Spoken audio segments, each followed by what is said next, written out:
générique bi tey moom lañ ko jagleel Thione Seck dëddu dimanche la woon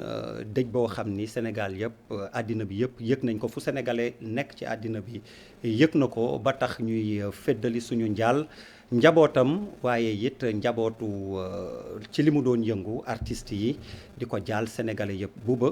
yow mi la ñuy teg njaal mi defe naa sa loxo nga àggee ko askan wi gën leen ko tamit faram-fàcceel ndax defe naa bu dee am na ku ko fi gënoon jege ci ñun ñi yow mii lay doon bismillah. jërëjëf Der maa ngi nuyu sama gars yi ci jàkkaarloo bi di wax effectivement que semaine bii passé ci week-end bi vraiment Baobab moom moo daanu ndax ku xool Thione Seck ak talent bi mu amoon man tout le temps damay wax que ni Thione Seck bu may njëkk a wax moom mooy que c'est la voix. maanaam justesse su voix bi mu am ak coffre bi mu am ak li muy way talent boobu c'est exceptionnel je pense que si àddina bi amul benn nit buy way bu gën a juste gënoon juste que Thione Seck man loolu laay njëkk a retenir avant sax may dem si li mu bind moom je pense que du mës a fay parce que xaw ma sax dama daan wax grand bi xaw ma fan lay jëlee inspiration way na lépp donc vraiment mu nekk perte bu difficile bu diis boo xam ne je pense que depuis lundi boo koy dégluwaat sax si ngay commencer comprendre que ni vraiment ki dem mënuñu xam sax dimension bi mu nekkoon donc vraiment mu nekk perte bu yëpp pour communauté culturelle bi yëpp pour tous les artistes sénégalais vraiment mu nekk lu metti donc ma koy jaale sama bopp di ko jaale artistes yëpp di ko jaale njabootam doomam yi rakkam yi parce que Thione Seck aussi ku ko gis xam ni uufoon na njabootam bi ba nga xam ne tey jii nii à la limite suñu xel mën na dal ci héritage bi nga xam ne moom la fi bàyyi parce que ñi nekk ci ginnaawam yëpp préparé na leen donc ma ci jiite sama neveu Wally Seck yoo xam ne c'est très difficile pour moom actuellement mais moom la ñuy wax rek affaire bi moom demal maa ngi ñëw la donc xam naa ni grand bi boo ko gisoon ni mu doon liggéeyee nga xam ni amoon na projet yu nekk en cours yu bëri ndekete moom du ko fekkee donc loolu la yàlla dogal donc ñu koy ñaanal yàlla xare ko àjjana di aussi ñaan ñëpp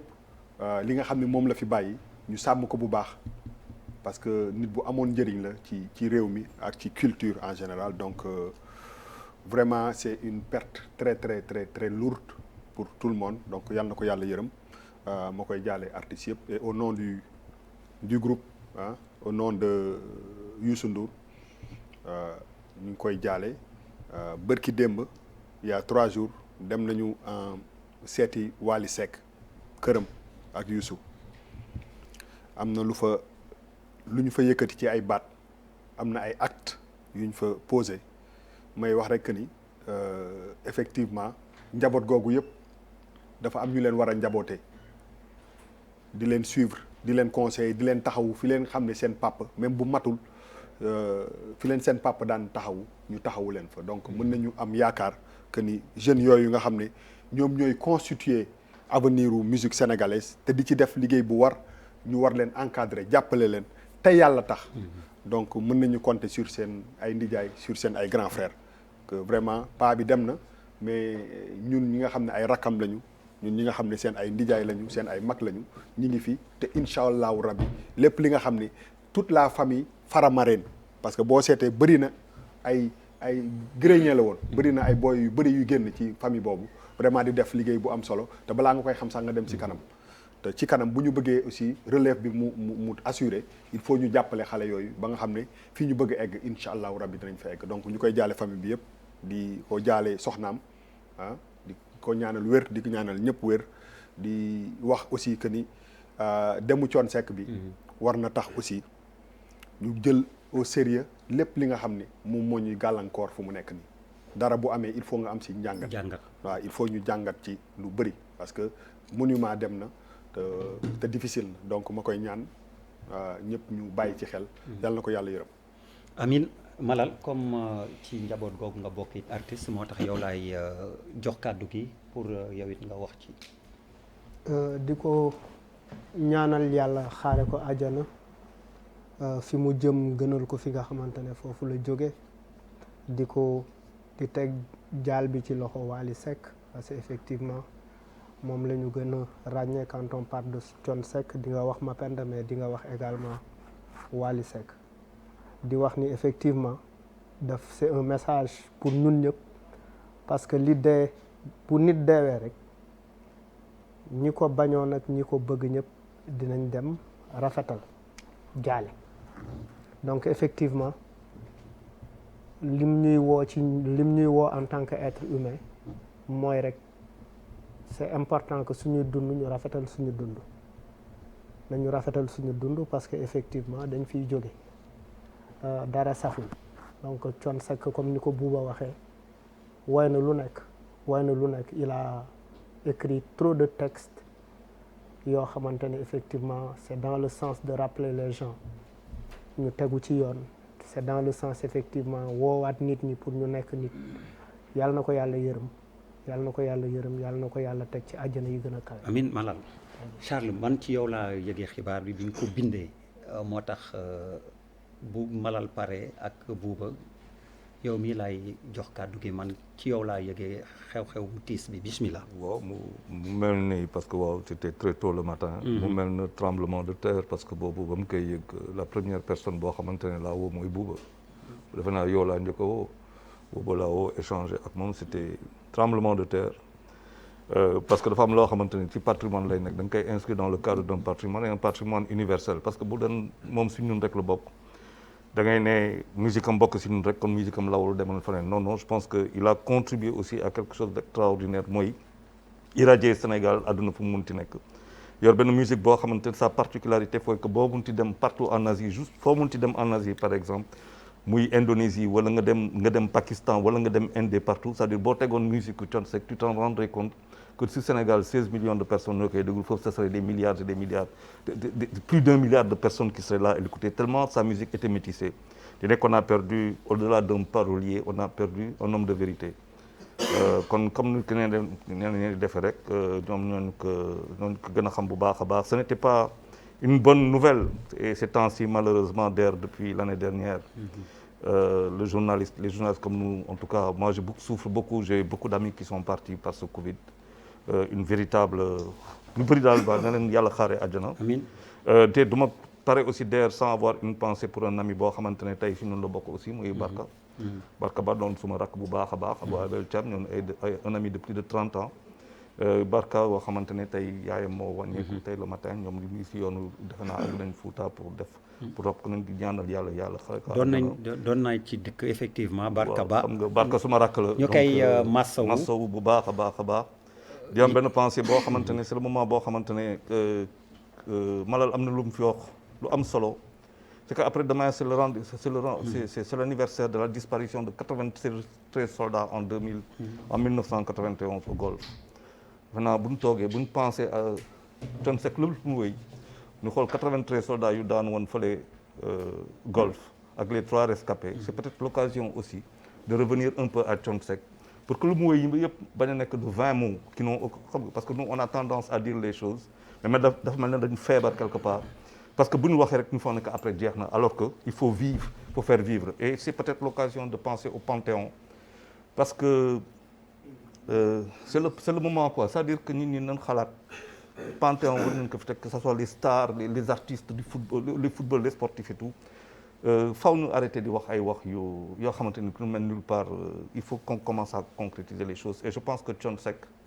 c'est un monument qui est parti il faut mettre un monument qui ressemble à Thione Seck sur place. Papis bismillah. waaw der gannaaw ba ma nuyoo Sénégal bi nuyu damay xam naa li fi gars yi waxagum déjà. teg ci dara day difficile. moom dafa am ñoo xamante ne ñëpp koy bokkandoo ensemble dans un pays Thione Seck si la bokk c'est-à-dire dafa am si dëkk ñoo xamante ni moo xam ci wàllu diine moo xam ci wàllu jamono ci loo mënti yëngu rek day am ñoo xam ne dañu fay bànqaasu te day bokk si ñoom maanaam ay nitu dëkk bi la ñuy doon donc du ma ciy sori. xanaa confirmer li gars yi wax féddali également respect bi ñu am ci moom par rapport à l'artiste qu'il était di ñaanal soxnaam ak ay doomam aussi di massawu artistes yi ñi nga xamante ne xëy na xam nga tey bu problème bu musique amee wala problème bu jëm ci culture xëy na un artiste sénégalais du ñëw si Papis Diaw. Peut-être il serait allé voir Thione Seck wala li ko mën a am lu mu apporter dans la culture wala dans la musique. Donc je dis que massa aux artistes parce que seen benn pan seen benn béquille peut-être moom la ñu perdre dans des contextes pas du tout évidents et assez particuliers. Yal na ko yàlla xare àjjana teg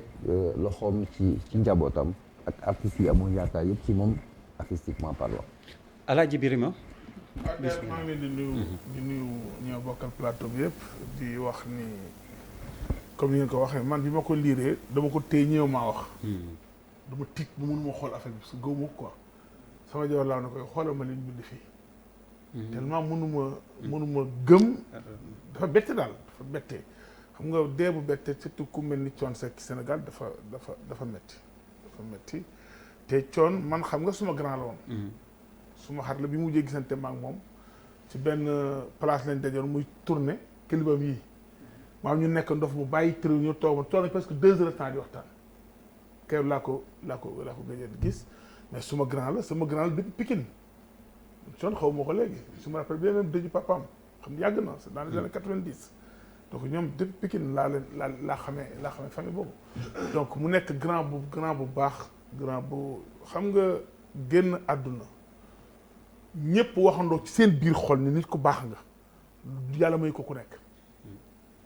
kon su la ko te Thione Seck ku wax ne dafa baax ci sa xol nga ko tibbee honnêtement grand bu baax la nit ku baax la nit ku am yërmande la nit ku am taalibe la nit ku bëgg njabootam ku uuf njabootam donc loolu li ma ñu naan rek ku la mujjee waajur mujjee lay rangooñ loolu moom c'est waxu proverbe bu wolof la ku la mujjee waajur rek mujjee la ay rangooñ donc maa ngi ñaanal ay doomam yal na yàlla teg loxo ci ñoom soxnaam yal na ko yàlla jox xol bu mu ko muñee di ñaanal ay doomam kiñ ci gën a ñëpp xam ko muy Waly booy boo xam ni xam nga buy wax rek li ngay njëkk gis ci Waly bëñ ñi la day reetaan xam nga waroon xam rafet yaa ngi koy xamee su wax rek day reetaan donc loolu lu am solo la maa ngi koy jaal suma doom la suma xarit la maa ngi jaal doomam yëpp maa ngi jaal Sénégal yëpp maa ngi jaal grand Youssou Ndour waaw parce que nag ku jaal moom nga koy jaal parce que xaritam la magam la gorom la léppam la dañoo bokk lu leen jaxas daa bari donc yàlla na yàlla def ñi fi des yàlla teg ci ñoom loxoom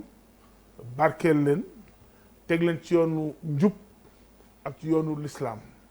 Thione Seck yàlla na ko yàlla xaare àjjana